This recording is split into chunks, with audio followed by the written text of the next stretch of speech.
대왕고래들은 어쩌다 이렇게 거대해졌을까요?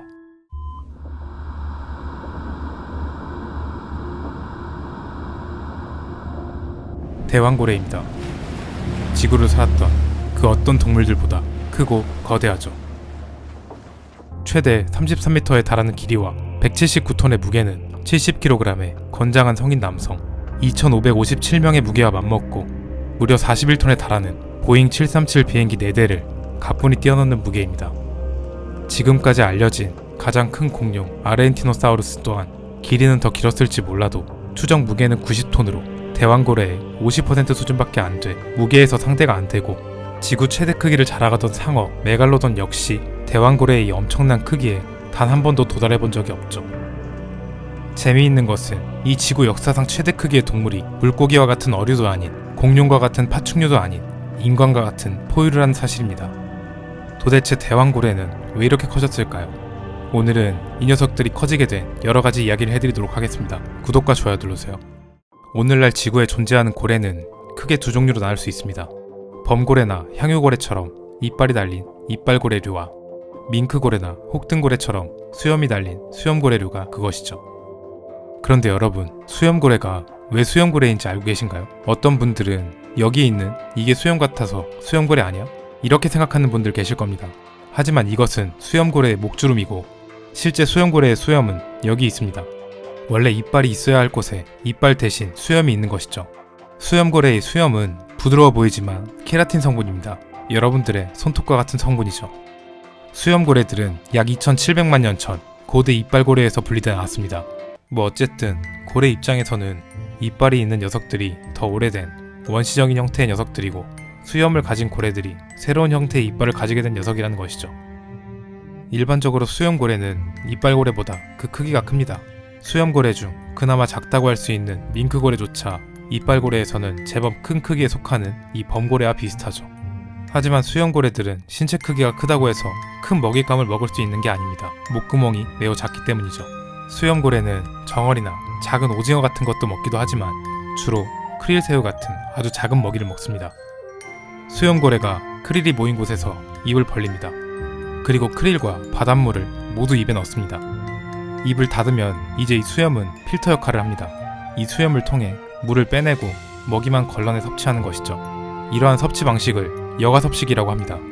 이 여과섭식은 훗날 수염고래가 커지는데 결정적인 역할을 하게 되죠. 학자들은 대왕고래가 어떻게 이렇게 클 수 있는지가 궁금했고 여러가지 의견들을 제시했습니다. 어떤 학자들은 수염고래가 메갈로돈 같은 무시무시한 거대 상어로부터 살아남기 위해 점점 몸집을 키워나갔다고 주장하기도 했고, 또 어떤 학자는 3천만 년 전 원시고래는 원래 크기가 컸는데 돌고래 같은 애들이 사냥을 위해 몸이 작아졌고, 크릴을 먹는 수염고래는 오래전부터 계속 몸집이 커지는 방향으로 진화했다고 주장하기도 했습니다. 하지만 이런 주장들은 학계에서 항상 반박당했는데, 3천만 년 전 화석부터 450만 년 전으로 추정되는 모든 고래 화석들을 싹 다 까뒤집었지만 그중 가장 큰 녀석의 크기가 고작 10m 정도밖에 안 됐기 때문이었죠. 학자들은 그렇다면 도대체 언제 대왕고래들이 이렇게 커졌는지 궁금했습니다. 연구 결과 대왕고래는 약 360만 년 전부터 갑자기 폭발적으로 몸집을 키워 지금의 크기에 도달했다는 것으로 추정됐죠. 그렇다면 360만 년 전 이 녀석들이 갑자기 거대해지기 시작한 그 이유는 무엇일까요? 이 그래프는 지구의 온도를 나타낸 그래프입니다. 350만 년 전 갑자기 기온이 뚝 떨어지는 게 보이시죠? 이 시기는 지구에 빙하기가 왔던 시기입니다. 제가 저번에 낙타 영상에서 낙타가 북극에서 베링해를 건넜다고 했던 바로 그 시기죠. 바다의 온도 또한 낮아졌고 북극의 빙하 또한 얼어붙었습니다. 얼어붙은 빙하는 점점 무거워져 바닷속 깊이 가라앉았고, 가라앉은 빙하는 바다 아주 깊은 곳에 영양분이 가득한 해양 심층수를 수면 위로 끌어올리게 되었습니다. 이러한 현상을 업웰링, 용승이라고 합니다. 용승은 바람에 의한 해수의 순환으로 일어나기도 하지만 이렇게 빙하에 의해 일어나기도 하죠. 기온은 계속 하강만 하는 게 아닙니다. 그래프를 보시면 아시겠지만 떡락하는 주식 차트처럼 오르고 내리기를 반복하면서 내려가죠. 빙하가 얼고 녹기를 반복하면서 이런 업웰링 현상이 극지방에서 계속해서 발생했던 겁니다.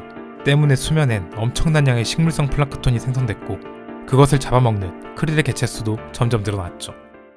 열대 아열대 바다의 수온은 점점 내려가 많은 물고기들이 사라지며 어느 때보다도 먹이 경쟁이 치열해졌지만, 아이러니하게도 극지방은 먹이가 풍부해졌습니다. 아열대성 물고기들은 추운 지방으로 갈 수 없었습니다. 이들은 변온동물이기 때문에 원래 살아가던 기후를 벗어나면 생존할 수가 없었기 때문이었죠. 하지만 고래는 인간과 같은 포유류입니다. 즉 정온동물이죠. 정온동물이란 기온과 관계없이 항상 일정한 체온을 유지할 수 있는 동물을 말합니다. 때문에 고래는 극지방으로 갈 수 있었고 추운 환경에서도 체온을 일정하게 유지하고 살아남을 수가 있었습니다.